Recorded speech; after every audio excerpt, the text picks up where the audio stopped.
श्री शिवाय नमस्तुभ्यम। दोस्तों, इस वीडियो में हम ये जानकारी आप लोग को देंगे कि पंचामृत स्नान तो सभी लोग कराते हैं, पर पंचामृत स्नान से हमें क्या क्या लाभ मिलता है, ये सारी चीज़ें वीडियो में देखेंगे। तो दोस्तों, शंकर जी पे पंचामृत चढ़ाने से क्या होता है, तो इसका मतलब हम आप लोग को ये वीडियो में करके दिखाएंगे, और कैसे अभिषेक किया जाता है भगवान का, ये भी सारी चीज़ें दिखाएंगे। तो सबसे पहले जब भी मंदिर जाएं तो शिवलिंग को साफ कर लें थोड़ा सा, इसके बाद ही जल गिराएं।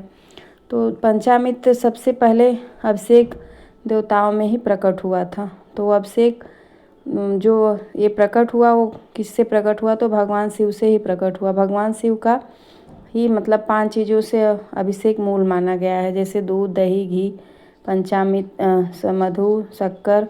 किसी भी भगवान को पंचामृत स्नान हम क्यों कराते हैं, तो सारी चीज़ें ये चीज़ मतलब हम इस वीडियो में बताएंगे आप लोग को। तो पंचामृत हमें क्यों समर्पित करना चाहिए भगवान को, तो जब हम भगवान शंकर पे दूध समर्पित करते हैं तो हमारे घर में वंश बढ़ता है, वंश वृद्धि होती है। इसलिए हमें भगवान शिव को दूध से मतलब अभिषेक करना बहुत ही ज़्यादा ज़रूरी होता है। दूसरा नंबर है दोस्तों दही। दही भगवान शिव के चरणों में क्यों समर्पित करते हैं, तो यदि घर में परिवार में आपस में नहीं बनती है, तो परिवार में किसी भी बात को लेके विवाद बढ़ता है, तो हमें भगवान शंकर का दही से अभिषेक करने से घर में आपस में लड़ाई झगड़ा बंद हो जाता है, शांति बनी रहती है। और तीसरा नंबर है घी। और भगवान का मतलब घी से अभिषेक क्यों किया जाता है, तो भगवान शंकर पे यदि हम घी चढ़ाते हैं तो हमें आरोग्यता प्राप्त होती है। और यहाँ पे पहले मैं मधु से स्नान करा रही हूँ। तो मतलब शहद चढ़ाने से हमें क्या मिलता है, तो बच्चों की विद्या का मतलब विद्या प्रबल हो जाती है, और बच्चे पढ़ने में मतलब अच्छे हो जाते हैं। यदि कितना भी बेकार बच्चा हो तो भगवान पे शहद चढ़ाने से उसकी बुद्धि प्रबल होती है।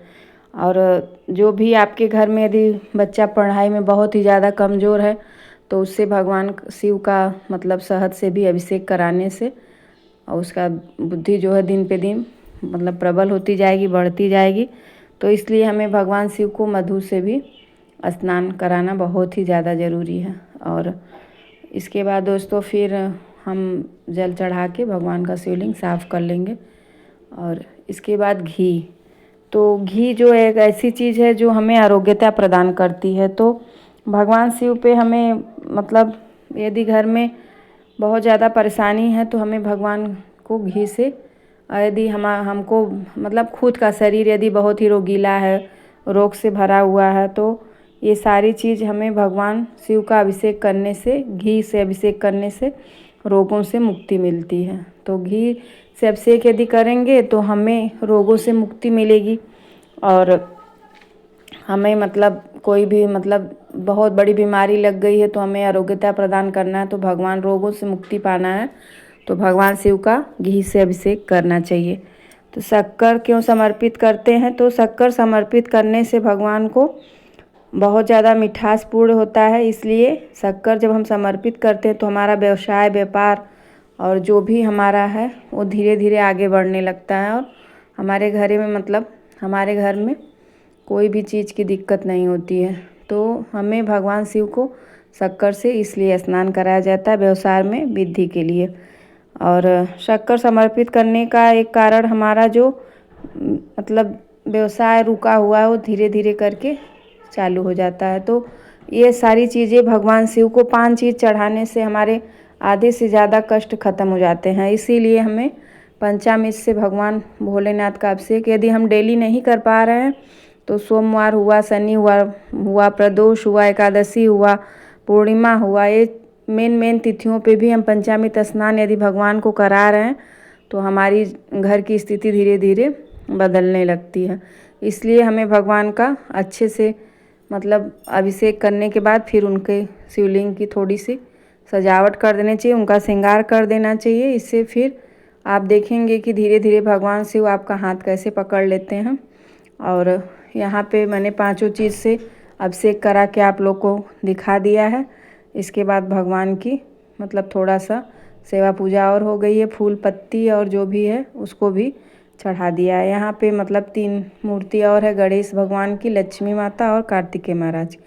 तो भगवान को मतलब शमी पत्र बहुत ही ज़्यादा ज़रूरी होता है। यदि बहुत ज़्यादा कष्ट है, बीमारी है, कोई भी काम बनते बनते बिगड़ रहा है, तो भगवान मतलब पार्वती जी का जो हस्त कमल है उस पर छुआ के और शमी पत्र जो है श्री शिवाय नमस्तुभ्यम बोलते हुए या सांब सदाशिव बोलते हुए भगवान शिव के शिवलिंग पे समर्पित करने से आधे से ज़्यादा कष्ट ख़त्म हो जाता है धीरे धीरे करके।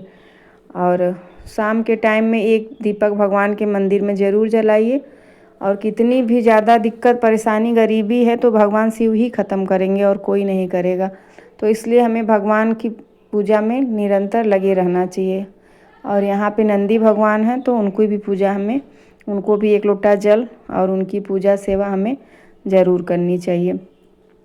दोस्तों यदि वीडियो पसंद आती है तो प्लीज़ आप लोग लाइक सब्सक्राइब ज़रूर करिएगा। और इत्र लगाने से भी हमारे जीवन में जो भी मतलब खुशहाली रुकी हुई होती है वो हमारे जीवन में आने लगती है। तो भगवान शिव को ये 3 जगहों पे हमें इत्र ज़रूर लगाना चाहिए, शिवलिंग के बीच में, और जो अशोक सुंदरी होती है और माता का हस्तकमल उसके बीच में, और फिर लास्ट नीचे में। जय श्री कृष्णा, राधे।